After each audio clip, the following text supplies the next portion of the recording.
Good morning, my fellow veterans. My name is Steve, and I'm very honored to be in front of you guys all today. You guys have all done your service and your duties to this country, and I just want to say I'm really honored and humbled to be in front of you guys today. Today, I'm here to update you guys on our current status in Afghanistan and what we're doing there and why we're still there. I'm going to go back to 2001. In 2001, Afghanistan was rated the world's worst failed state, and World U.S. Bank Committee stated that it was in the lowest percentile in 4 categories: in rule of law, in control of corruption, in political stability, and in government effectiveness. And if you're in the lowest percentile in those categories, that makes it that you're a third world nation. And when you're a third world nation, Afghanistan was a third world nation because of all the corruption and the warlords and criminals and the terrorists that we so-call. They were waging war against civil war against each other, which would just keep going, and it was a cycle of instability. And we as Americans, we went into Afghanistan to wage war on terror. But now that we're there, we can't just leave the nation and have the people of Afghanistan pick themselves up by themselves. So what we need to do, and what we're doing right now, is we're going through a process of rebuilding in Afghanistan. And we as American people, we need to show and make Afghanistan an example of to its neighboring countries such as Iraq, Iran, Pakistan, and all the negative areas around it. And we need to make Afghanistan a beacon of light where we can show the world that we went in there not for its oil that people say, not for its minerals, not for to have power in Afghanistan. So today I'm going to inform you guys on how we're making this change in Afghanistan culturally, militarily, and economically. And first off, I'm going to start off culturally. Before, in 2001, when we went into Afghanistan, women were oppressed. Women didn't have the ability to wear their own clothes. They had to wear, as you can see in this picture, they had to wear clothes that would cover up their whole body. They weren't allowed to show any skin whatsoever. And as in the second picture you see here, it's a husband in front of 3 of his wives, and they had to walk about 10 steps behind them, and that was out of respect. That's what their society told them to do. And this creates a sense of oppression. You know, the women are just so oppressed that they don't have any sense of pride and freedom in their nation. So once we took over Afghanistan and we won that, and we took over Kabul, the capital of Afghanistan, we and the UN implemented a bond process, which drafted a constitution, which gave women equal rights with men, gave people the ability to stand office, the ability to vote, and gave them individual liberty and freedoms that we have here, and we're glad and you guys fought for our country with. And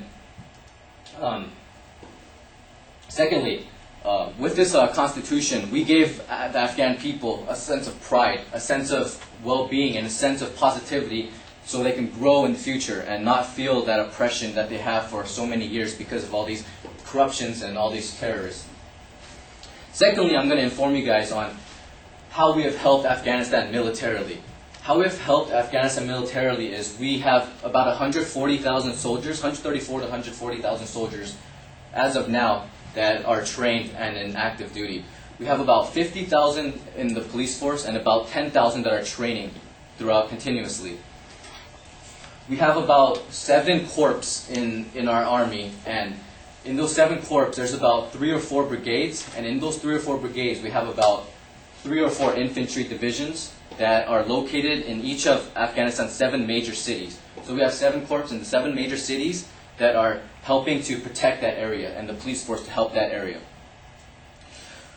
Since we implemented the bond process and the Constitution, we need to make sure that the Constitution and the freedoms that they have are regulated. So we created a military and a police force that would enforce that, and so that the people don't feel like they can't, stand up for themselves, stand up for their freedoms and their rights.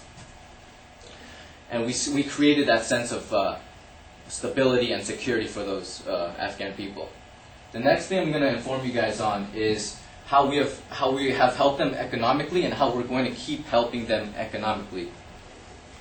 So far, we need to encourage international businesses to go into Afghanistan and invest in certain programs like building dams for power in Afghanistan. Most of the country doesn't have any power in Afghanistan, or they don't have water. We need to build aqueducts, and we need international businesses to invest in those sort of projects so Afghanistan can start,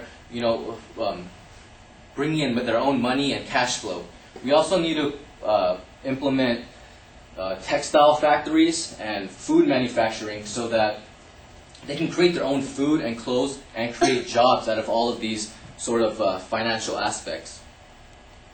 This will help Afghanistan because before 2001, before we went in there, the government was basically run by the Taliban and the terrorists, and they controlled all the finances and all the economic things that were coming in, like the cash flow, the money, and everything. So we need to implement those and have the military and security and the police force to enforce and keep those businesses intact. And as a result, it will create a more stable and a better Afghanistan for its future. We as the American people, we can't just go in there like we did and just expect to come out. Many people say, we went in there and we're only going in there for our own purposes. But we must show them that we went in there not just for our own sole purpose. We went in there to wage the war on terror, and once that is done, we can't just leave them to pick themselves up. We must show Iraq and Iran and Pakistan, their neighboring countries, that we're going to create a better Afghanistan and have Afghanistan a beacon of light in the middle of that war-driven area, where right now in Syria there's civil war going on. And we must show that in Afghanistan we can make a positive outcome out of all of that. So today I have informed you guys on how we have helped Afghanistan culturally, militarily, and economically. And we've done this culturally by endorsing a bond process which drafted a constitution which gave equal rights to men and women, gave individual liberties, freedoms, and the ability to vote and stand office. We've implemented a military that can enforce these freedoms of the Constitution so that the people can feel safe and secure. And I've also informed you on how we're going to help them economically for their future, to bring in money and cash flow, and so that they can just prosper like we do. So once again, I thank you all for listening to me. I'm very honored to be here today to inform you guys of the update, and thank you.